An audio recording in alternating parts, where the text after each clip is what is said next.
Hello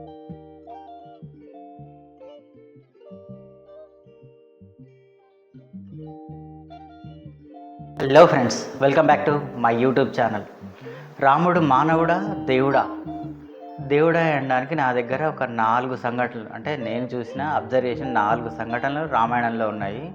అవేంటో వీడియోలో చెప్తా, ఎక్కడ స్కిప్ చేయకుండా లాస్ట్ వరకు చూడండి. మీరు కనుక ఫస్ట్ టైం నా ఛానల్ని చూస్తున్నట్లయితే ప్లీజ్ సబ్స్క్రైబ్ చేయండి.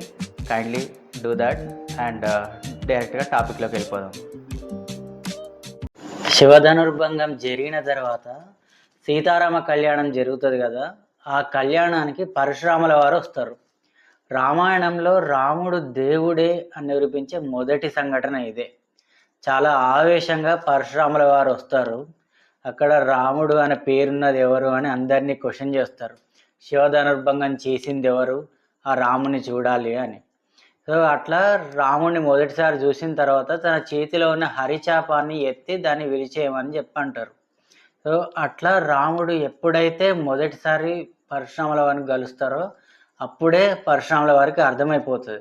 ఆ హరిచాపాన్ని ఎత్తిన వెంటనే పరశురాముల వారికి అట్ ద సేమ్ టైం మనకు కూడా రాముడు దేవుడే అని ఒక క్లియర్ కట్ ఇన్ఫర్మేషన్ వచ్చేస్తుంది. రామాయణంలో రాముడు దేవుడు అని నిరూపించే మొదటి సంఘటన ఇదే. వాల్మీకి మహర్షి ఈ సీన్ తోటే మనకు రాముడు దేవుడు అని చెప్పి ఇండికేట్ చేశారు.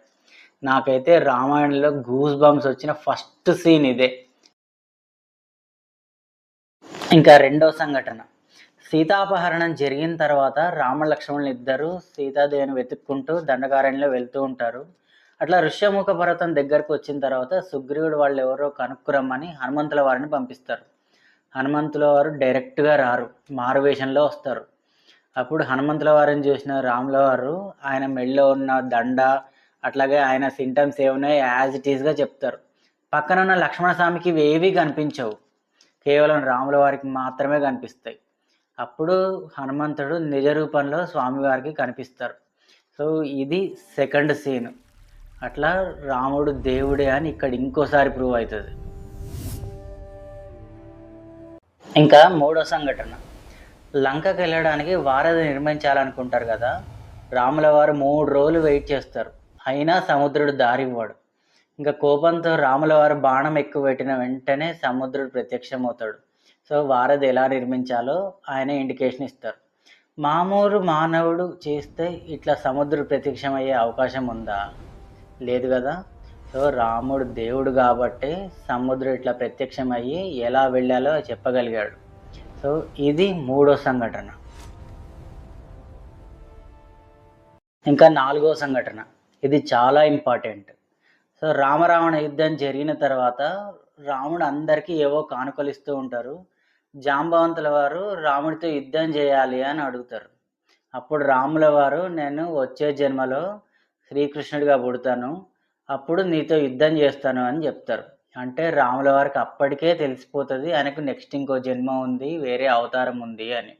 సో కృష్ణావతారం గురించి రామావతారంలోనే మెన్షన్ చేస్తారు. ఇక్కడే కాదు, సో దండకారణ్యాలు కూడా ఋషులు మోహిస్తే అప్పుడు కూడా రాముల వారు కృష్ణావతారం గురించి చెప్తారు. సో ఇది నాలుగో సంఘటన. ఈ 4 సంఘటనలే కాకుండా ఇంకొక 2 ఉన్నాయి. అందులో మొదటి రాముల వారి జన్మ. ఆయన పుత్రకామేష్టి యజ్ఞం చేస్తే జన్మించారు. అయితే ఇక్కడ వాళ్ళ కులగురు వశిష్ఠుడు ఈ యజ్ఞం జరిగితేనే రాముల వారు పుడతారు అని చెప్పి ముందే చెప్తారు. సో ఇది కూడా ప్రిడిక్షన్ అయిపోతుంది. అంటే రాముడు దేవుడు అనే కన్నా వశిష్ఠుల వారి తపశ్శక్తి ఇక్కడ ప్రూవ్ అవుతుంది. ఇంకా రెండవ సంఘటన రాయి అహల్యగా మారడం. ఇక్కడ కూడా గౌతమ మహర్షి ముందే చెప్తారు, ఇది కూడా ఆయన తపశ్శక్తే. రాముడి కాలు తగిలితేనే రాయి అహల్యగా మారుతుంది అని. అంటే రాముడు దేవుడు అనే కన్నా గౌతమ మహర్షి తపశ్శక్తికే ఎక్కువ విలువ ఉన్నట్టుగా కనపడుతుంది మనకి. సో అది అందుకని ఈ 2 సంఘటనలు నేను వాటిలో కలపలేదు.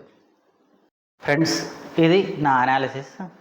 మీకు ఈ వీడియో ఎలా అనిపించిందో కామెంట్ బాక్స్లో కామెంట్ చేయండి. అంతవరకు వీడియోని లైక్ చేయండి, షేర్ చేయండి, సబ్స్క్రైబ్ చేయండి.